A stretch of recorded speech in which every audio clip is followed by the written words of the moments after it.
the last tenant. The old Victorian house at the end of Hollow Street had been empty for years. No one knew exactly why it had been abandoned, but every time someone mentioned it, the locals would lower their voices and exchange knowing glances. The house was cursed. When Kyle and Megan, young and eager to leave their cramped apartment for something bigger, found the place for rent at an absurdly low price, they didn't think twice. They were tired of the city's noise and wanted a fresh start. They were naive. The first night in the house was uneventful, except for the cold. No matter how high they cranked the thermostat, the chill never left the air. Megan chalked it up to the house's age, but Kyle couldn't shake the feeling that something was off. It was the second night when things started to get strange. Around midnight, as the wind howled outside, a sound echoed from upstairs, a faint scratching. Kyle had been drifting off to sleep when he heard it again, closer this time, scratching. It wasn't the house settling, it was deliberate. Someone, or something, was moving. He nudged Megan awake, his voice tense. "Did you hear that?" She blinked at him groggily. "What? It's just the wind." But it wasn't the wind. The scratching turned to thumping, heavy thudding footsteps on the floor above them. "No way," Kyle whispered, his heart pounding in his chest. "There's nobody else here." Reluctantly, they ventured upstairs. The floorboards creaked beneath their feet as they made their way down the narrow, dimly lit hallway. At the end of the hall was a small, seemingly forgotten door. It was locked, but someone, was on the other side. Kyle grabbed the knob, and as he turned it, the door creaked open with an eerie slowness.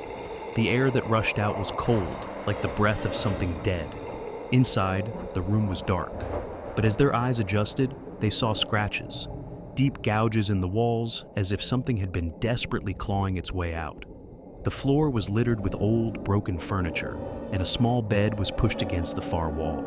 The window was covered with thick, dirty curtains that blocked out any light. In the corner of the room, a figure stood, its face obscured by long, matted hair. Megan gasped, clutching Kyle's arm. Who is that?"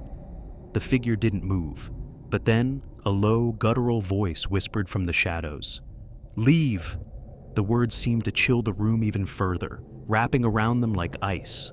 Before they could react, the figure turned, revealing a face pale as death, eyes wide with an unnatural terror, lips twisted into a smile that didn't belong on a human being. The stench of decay filled the room, making Megan gag. It spoke again, this time louder, its voice like nails on a chalkboard. "Leave now!" But it wasn't a plea, it was a command. Without thinking, Kyle pulled Megan back into the hallway, slamming the door shut. The thumping resumed, but now it was closer. It was moving toward them. The scratching, louder, more frantic. They ran down the stairs, hearts hammering in their chests. But when they reached the bottom, the front door wouldn't open. It was stuck. The knob locked tight as if something from the other side was holding it shut. Desperation clawed at them. The walls seemed to pulse with a terrible energy. And then they heard it, the sound of something scratching the walls from behind them. They turned around, but the hallway was empty. "Turn around." The voice wasn't coming from anywhere specific. It was in their minds. Frozen, Megan and Kyle slowly turned. The figure from the room was standing at the top of the staircase, its face now twisted in a grin so wide it seemed to split its face in two. "No escape!" the voice hissed. The air grew thick, suffocating. The lights flickered, then died, plunging them into darkness. And in the silence, they could hear the scratching, now a rhythmic, blood-curdling noise. Something was climbing toward them from the walls. Kyle grabbed Megan's hand, pulling her back toward the door, throwing himself against it again and again. The air around them felt suffocating, cold. And then, as if a switch had been flipped, the door broke open. But when they stepped outside, it wasn't the quiet suburban street that greeted them.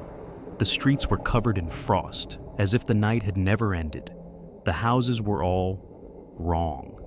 The sky above was dark and oppressive, a storm raging in the distance.